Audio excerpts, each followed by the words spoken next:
Good morning, everybody. I am Regan Adams with All Things Regan. Thank you for joining me this morning on Regan Says. So, first of all, I'm going to be rambling today.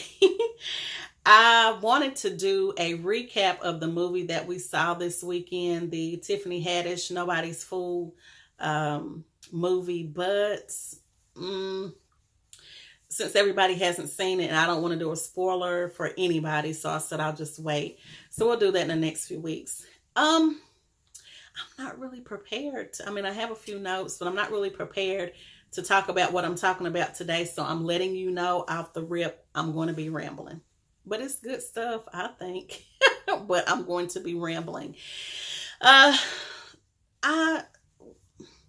had a very in-depth conversation with my husband this weekend. And after I talked to him, I was like, well, babe, can I, share some of this with my viewers on Monday, because I gotta have something, because I really didn't do too much this week or this weekend to really be in a thought process to have something to share.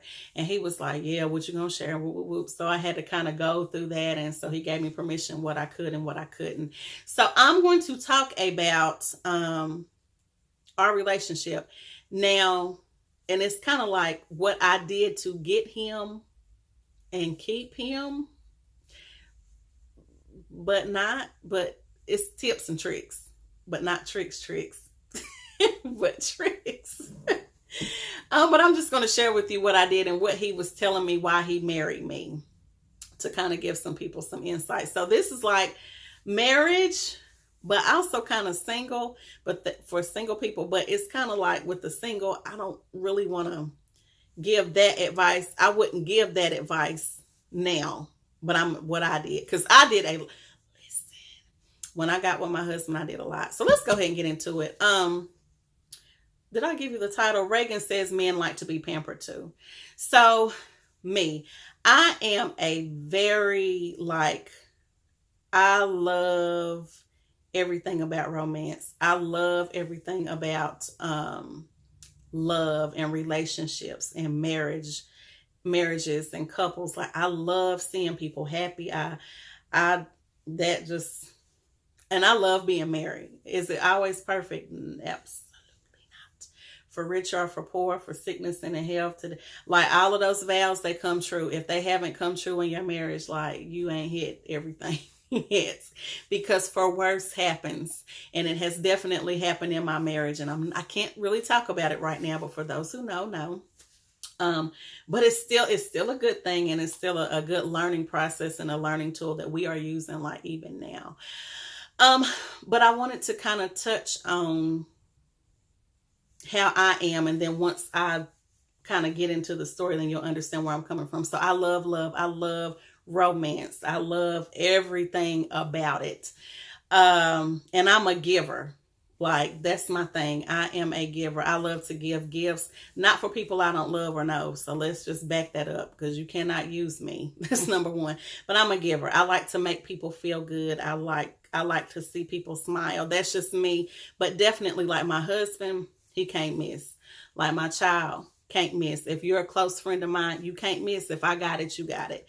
And so I've always been a giver that way. So when I met my husband, I'm going to kind of fast forward, because when we first got together, it was basically friends with benefits. When I met him, I was instantly attracted to him. He's my type, like big guy. He used to play football in college, facial hair, the cologne. Like somebody said on my timeline the other day, like beards and cologne are her kryptonite. And I was like, me too. And that was a long time ago. And I still, like, I remember my husband said, I'm going to cut my beard off. I was like, you better not. Like, I love beards, and his beard and cologne. He has an extensive cologne collection, and I love it.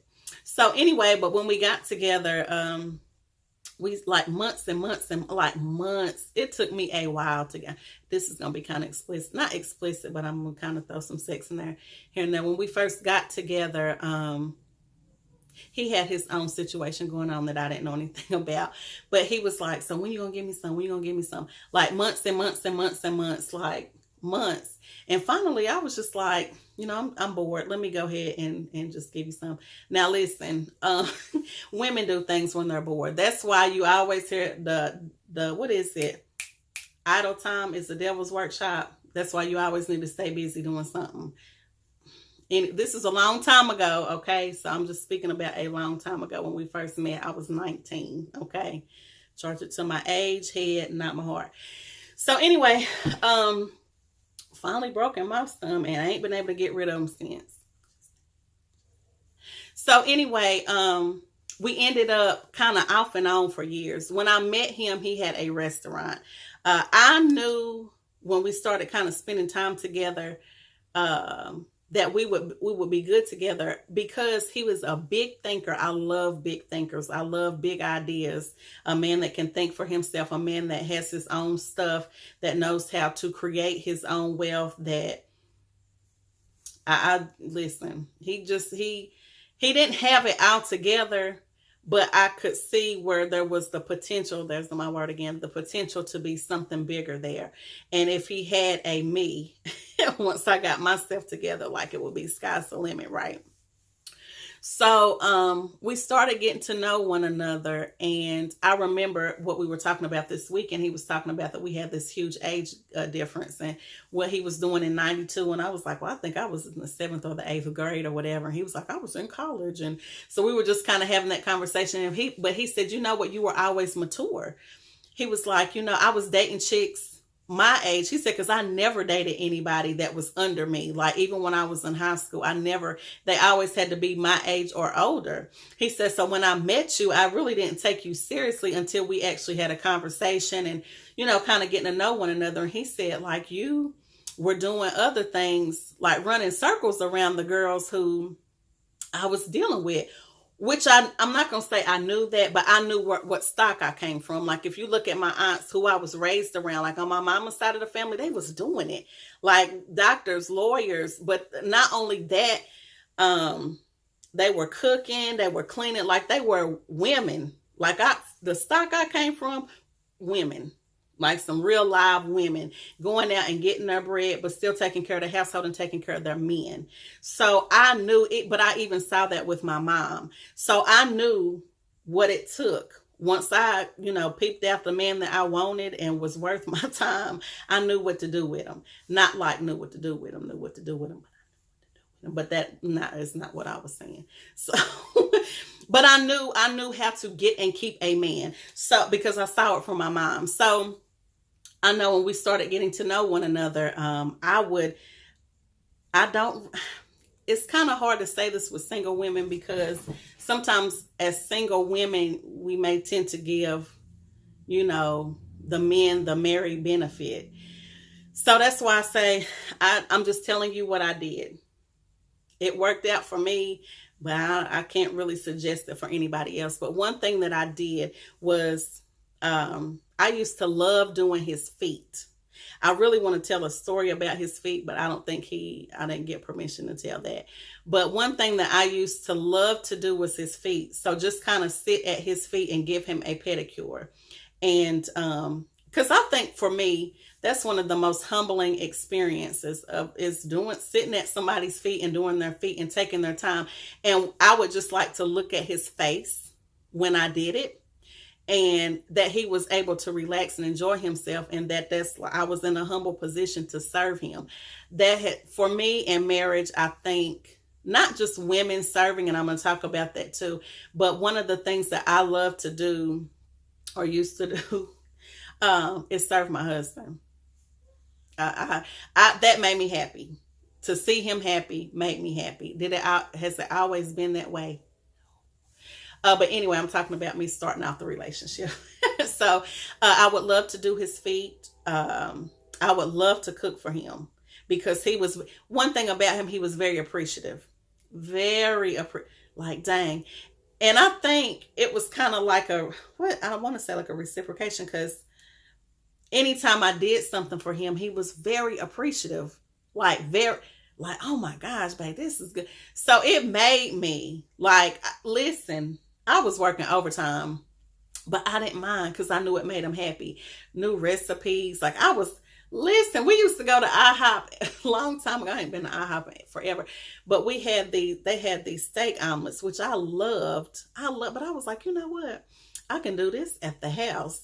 And he loved them too. So I was like, I'm going to learn how to make this. So I went and found the recipe, found out what they had in it, and I made it one morning for him. I was the best girlfriend ever. But like, and I've told this story before. So when I made lunch, anytime I was cooking for him or I was over his house or whatever, he never was hungry. He was never hungry. He had breakfast, lunch, dinner, and 2 snacks in between like a kid. Like, I'm serious. I didn't leave no, listen, my thing, and I guess for me, I'm a competitive person. Let me just put that out there. I'm a very competitive person. So if I'm doing something for you, this is in life. So definitely in my relationships. If I was doing something for him, I wanted to make sure, even though we were dating with no like real commitment at the time, I want to make sure I'm going to put something on your mind. I'm going to do something that she's not going to do. But that's just me. I know ain't no woman, and they're younger than you. There's no woman sitting here washing your feet. Most of the women that you probably deal with can't even cook. They're not cleaning either. I remember another thing that I did for him. He had a roommate. So I was like, they were going out for something. And I said, well, I'm going to stay back and let me kind of, fix your living room up. Because, guys, they just got kind of throw some stuff together. So it didn't have that touch. So I said, you know what, I can get your house together for maybe like $125. And he was like, $125? Real? He was like, you can't do that. But he didn't know that I've always shopped on a budget. My mama used to do the works in the thrift store. So I came from that looking good on a budget, like in the house or clothes. Like I'm still like that. I don't pay a whole lot for it, but it's going to be nice. It's going to be right. So I'm like, babe, give me $125. Let me get the house together. When you get back, it's going to be together. Listen, now I told you I sew. Well, I sew a little bit. I don't sew like I used to, but he needed some chair covers for his, like, the throw pillows. He had like these real big cushions. So I recovered all of them, the top ones and the bottom. And I mean, for that $125, listen, he came back in there. Listen, I got that living. Listen, I knew I was gonna get a ring. I knew I was gonna get a ring after that. I didn't, but I knew I was gonna get plenty of points once I got it together. So I got the living room together. I sewed the cover. Went to Walmart. They had this fabric on sale. Refaced everything. Got some candles and cleaned up really, really well. Had the house smelling really good. And everything was like organized and color coded. And so I was in his bedroom. I heard them pull up. He in his room, and I heard him pull up. So I was like, I'm going to go in his bedroom. So I'm just going to listen to the reaction, because I already knew it was fly. Like, I already knew it was nice. And so I'm like, man, I'm going to get these points. And I heard them come in the door, and I kind of had some music playing, because I'm another person that likes to set the scene and set the mood. So when he came in, it was just like, man. And his friend was like, oh, he was like, Ninja, look at the house. So not only did I score points with him, but I scored points with the friend, and I had dinner going. So you got the candles going, but you also got the scent of dinner. But when I made dinner, or when, I knew the roommate was going to be there, I made enough so the roommate could eat. See, listen, I don't ever come to play. I didn't come to play, because I knew once I got in that relationship, he is who I wanted. And I wasn't very forceful. I didn't have to be, but I just knew how to do it. I knew how to leave an impression. And so, ladies, when you're trying to get these men, like, leave an impression. Do your best, be your best. And another thing, I always like to dress nice. So I always make sure I look nice. I always make sure that I look presentable. But I also make sure that I cater to him and his needs, whatever he needed. And that's, like I said, it's kind of hard for me to say that for the single woman, because sometimes with the single woman, you're giving this, you're giving married benefits. But I overly pampered my husband. Massages, like I said, his feet, I did his nails, I cooked, I cleaned, like I did a whole lot. But then I also, in the midst of that, had something to do. Because one thing I'm not is clingy. I'm not I'm not a clingy person. I love my time, even as if I were dating him. I like to have our time together, and when I want to see you, I want to see you. And I was like that in our marriage too. You got to have something going on. And I talked about that before. Even though I wasn't into business at that time when I met him. I still had my own thing going on. I still let him have his time. I never really smothered him because I'm not the one that wants to be smothered either. Now, if we have our time, cool. Um, what else? Let me get on these notes because I'm rambling. Um, this ain't it. Oh, I took care of him. Not clingy. I did talk about it. Make him miss you. Yeah, that was the part of it. Not being clingy. So sometimes like women and I went through that phase when I was younger, like, what you doing? Mm-mm. Find you something to do. Make him miss you. Do everything you can do, but find you something to do. So when he's ready to deal with you, like I'm telling you, if you do your job correctly, as a woman is concerned, you can leave something on his mind. And I'm not talking about that necessarily, but just with your acts of kindness, with the things that you do, being nice, being his peace of mind, you're already on his mind anyway. So when you leave, and he might send you a text, or he might call you like, dang, I was thinking about you. What you doing? Be busy. I know I was. I stayed busy, like with my friends, or, just out doing whatever. Don't be so clingy. No man wants that. And I can't even really speak for men. Well, I can, because I know he's not the clingy type, but I'm not the clingy type. Like, I don't even want nobody on me like that. I have my moments, but for the most part, I don't want any clingy people. I know I used to, when I was dating earlier, this one particular guy, oh my gosh, all he wanted to do was sit up under me. And I was like, we can't do this. Like, you need to go find you something to do. It's too much. One call a day, maybe one every other day. We can see each other a couple of days in a week. Like, find you something to do. You got to have a life, right? Okay. Act silly together. My husband is a comedian. He is hilarious to me. I think he is so funny. That's another reason, outside of his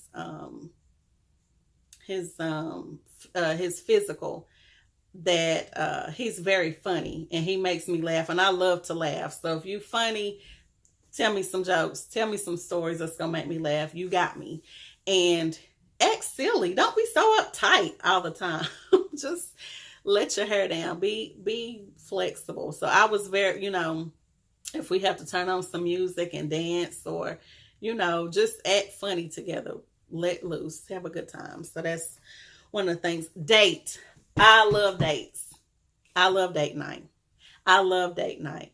I love date night. I love putting on clothes. Clothes are my thing anyway, but I love getting cute and him getting cute and putting on our smell goods, which we're both into cologne and perfume, and looking nice and sitting out and looking across from each other and talking about our lives and our goals and, what we want to do and how we, what we're going to do when we get home and, just all kind of stuff, but getting to know one another and date, because eventually our daughter is going to be, grown and gone. And I don't want to have that relationship where we're just looking at each other and we're not having fun anymore. And because we haven't dated, so we don't know what each other likes. I know for me, I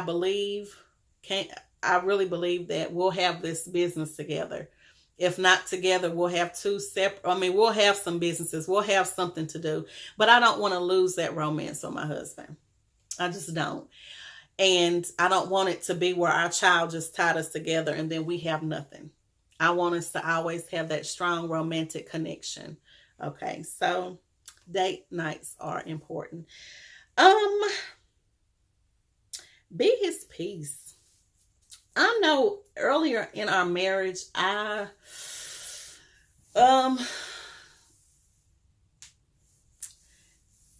man wants a naggy woman. They don't. And sometimes, depending on what it was, I would nag. Now, I want to kind of step back into the dating part. My husband is not very romantic. He's not. But I am. I love romance. I love everything about it. everything about it. And he is just not. And I used to be upset about that. And I was like, babe, listen, X, Y, and Z. And he's like, man, no, man.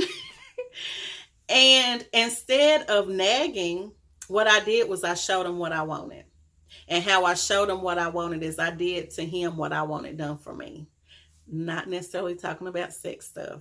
I'm talking about, if I wanted a random gift, I would just buy him a random gift.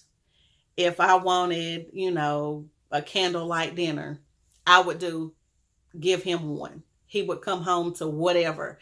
Or I would take him out, just, babe, go put some clothes on and we finna go out and do this. I showed him what I wanted.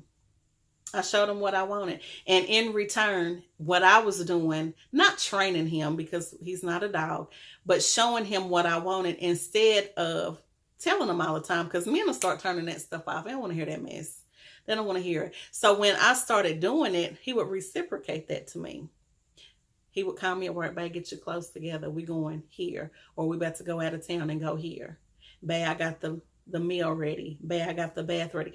Whatever it was. So everything that I wanted him to do for me, I just showed him. You don't always have to be verbal in what you say. Just show him. And I remember it's crazy because we won't talk about that. But anyway, it doesn't always have to be verbal. Just show him what you want. Because I'm telling you, no man wants a naggy woman. Also in disagreements, when we got to learn how to keep our mouth shut. That was one of the hardest things I had to learn. We got to shut up. And shut it down. Shut it down. Shut it down. I remember, and I've told this story before, when we used to get in arguments, like it would be knocked down, drag out. We were both yelling at the top of our lungs. And I would get so frustrated because nothing was we weren't getting anything accomplished because we were both yelling. And when I shut up and the situation calmed down, which like I said, I've talked about this, we were able to talk about what we were going to fix. So communication, very important in a relationship. Communication, I learned it late, but better late than never. So learn how to communicate. Get rid of the attitude and all this. Grow up. Cook his favorite meal. I talked about that. Sex. So I'm gonna be honest. Before I got with him, before we got married, we had a whole lot of sex. We did. We really did. And like I told you, I'm competitive. So sorry, Pastor, if you're watching. Wow, pastors. We had a whole lot of sex before we got married. And like I said, with that competitive thing that I have, I wanted to make sure that whatever I did, you wouldn't think about nobody else. I don't care if it was sex. I don't care if it was the meal. I don't care if it was pampering you or rubbing your back or your feet or whatever. I'm going to make sure that you don't forget me. You're not going to forget. If I want you, but that's been like anything in my life though, which is crazy.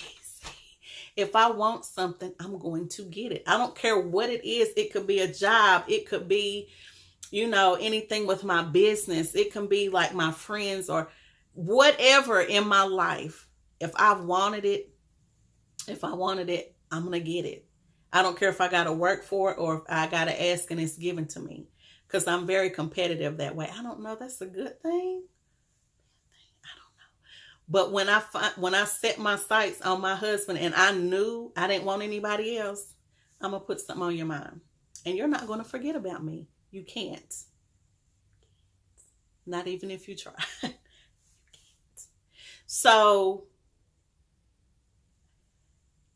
man, I lost my train of thought because I got kind of caught up in that. But I am competitive. I'm competitive by nature. That's what I was talking about. Glad I got these notes. So sex. We had a whole bunch. Like I was on the chandelier, the ceiling, the roof, the whatever during the beginning before we got married. When I got married, it was still cool.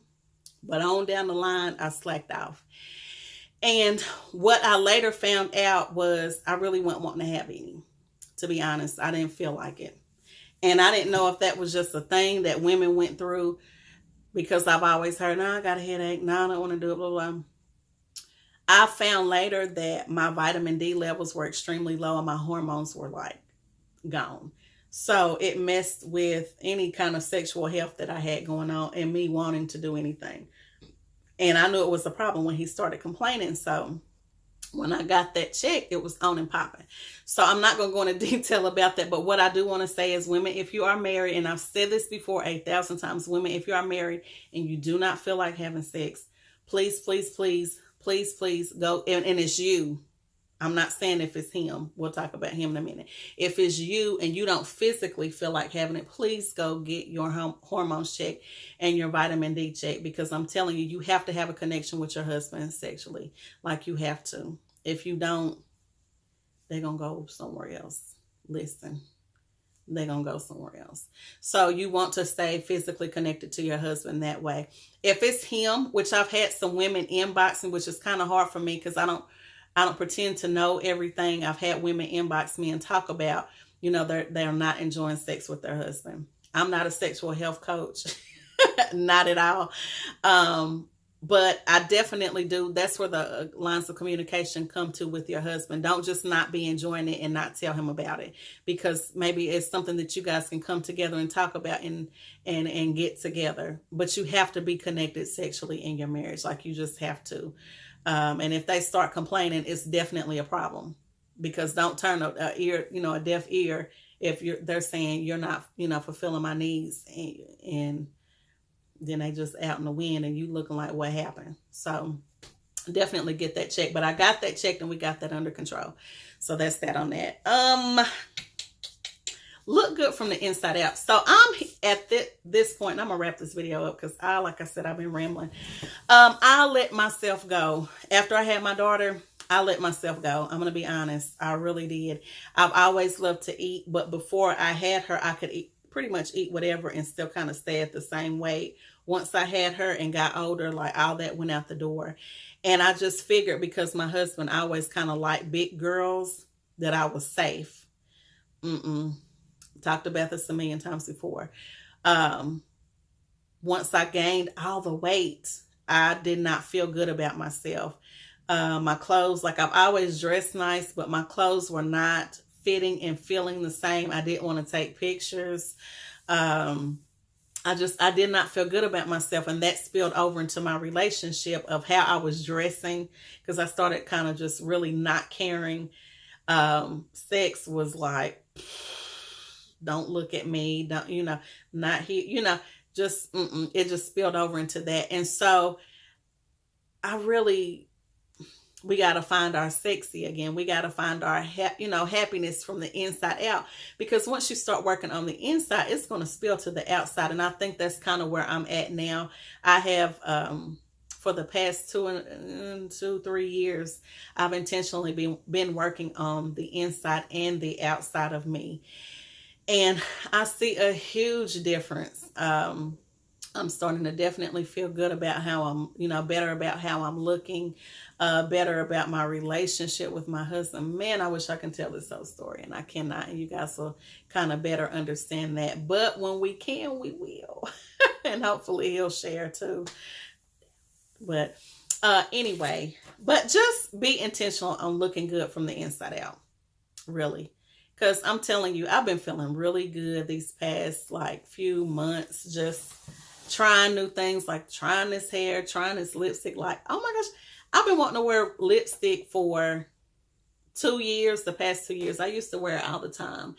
And I was like, I want a red lipstick. And I finally said, I'm going to get up and I'm going to go get some lipstick. And I got it. And I was like, yeah, I love this. So I got a couple of colors. So I'm excited to try that. But it just, when you feel good from the inside out, it's going to go over into your relationship. So that's why I really suggest you, and our pastors talked about this a while ago, you kind of knowing your calling and knowing who you are before you get into a relationship, because you will never be able to get into a relationship and be whole.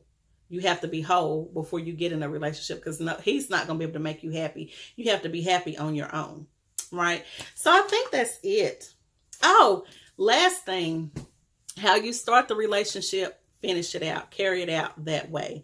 Don't start off all good and then you fall off. Now I know it's hard.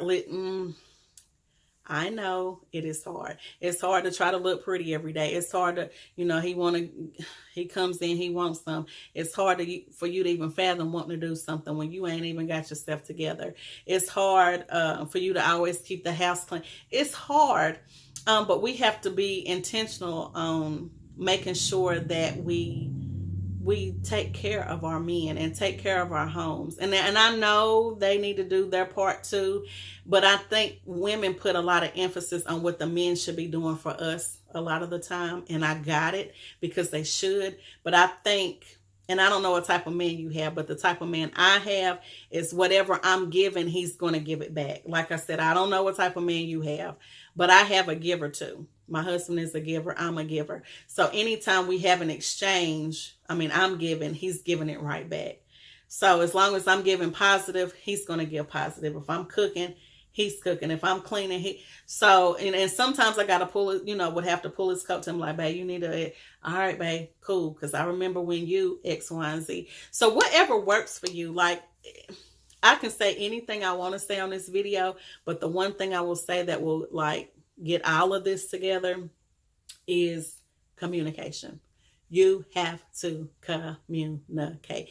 I don't know how you're going to do it, what works for you. I know what works for us, but communication is very, very, very, very, very important. Talk about everything. Talk about everything. Talk about everything. Everything. Okay? That's it. I felt like none of this video made any sense.